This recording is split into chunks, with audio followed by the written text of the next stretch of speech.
Nananawagan si 703rd Infantry Brigade Commander Brigadier General Joseph Norwin Pasamonte sa mga natitirang miyembro ng Communist Service Group o CTG na sumuko at tanggapin ang mga oportunidad na ipinagkakaloob ng pamahalaan para makapagsimula ng panibagong buhay. Ito ay matapos ang nangyaring engkwentro sa pagitan ng mga kasundaluhan ng 84th Infantry Battalion at miyembro ng Kumiting Rehiyong Gitnang Luzon sa Barangay Malbang, Pantabangan, Nueva Ecija noong hapon ng June 26 na nagresulta sa pagkasawi ng nasa 10 miyembro ng CTG.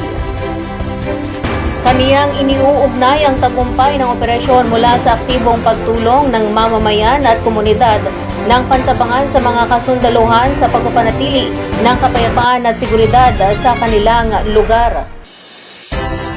Tinitiyak niya na patuloy na tutupad sa sinumpaang tungkulin ang mga kasundaluhan sa pagpapanatili ng kapayapaan na kanilang pinagsusumikapan sa loob ng maraming taon.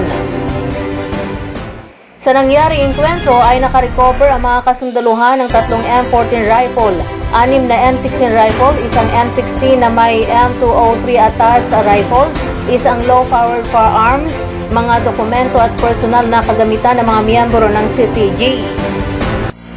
Binigyang linaw naman ni 84th IB Commanding Officer Lieutenant Colonel Gerald Reyes na kanilang hinanap ang kinaroroonan nitong mga miyembro ng CTG bilang bahagi ng hot pursuit operation ng unit matapos silang magdulot ng takot sa mga residente ng Alfonso Castañeda sa Nueva Vizcaya.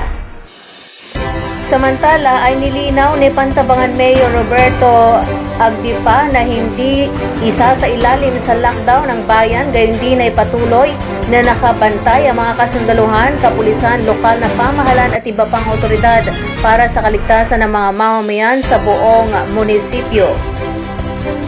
Kaniyang ipinanawagan sa lahat ng mga kababayan na maging mapanuri sa mga kahina-hinalang impormasyon at agad itong ipagbigay alam sa tanggapan o sa mga otoridad upang mabigyan ng linaw.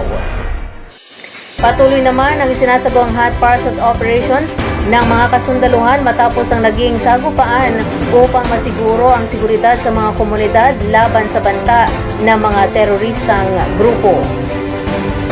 Habang nagbigay naman ng pahayag si Mayor Roberto Agdipa ng bayan ng Pantabangan kaugnay ng nangyaring engkwentro sa pagitan ng tropa ng 84th IB ng Philippine Army at ng rebelding grupo sa Barangay Malbang sa Pantabangan noong June 26.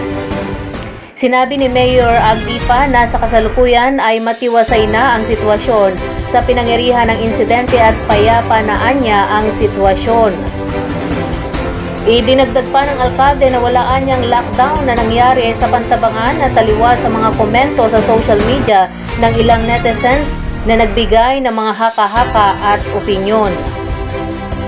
Kasama anya nila ang AFP, ang PNP, ang Coast Guard at lahat anya ng men in uniform, kasama na rin ang mga barangay officials na nakatuon sa safety ng mga mamamayan ng Pantabangan. Binanggit pa niya na may 11 pamilya silang evacuees mula sa Barangay Malbang at Barangay Villarica pero sa ngayon ay nakabalik na sila sa kanilang mga tahanan.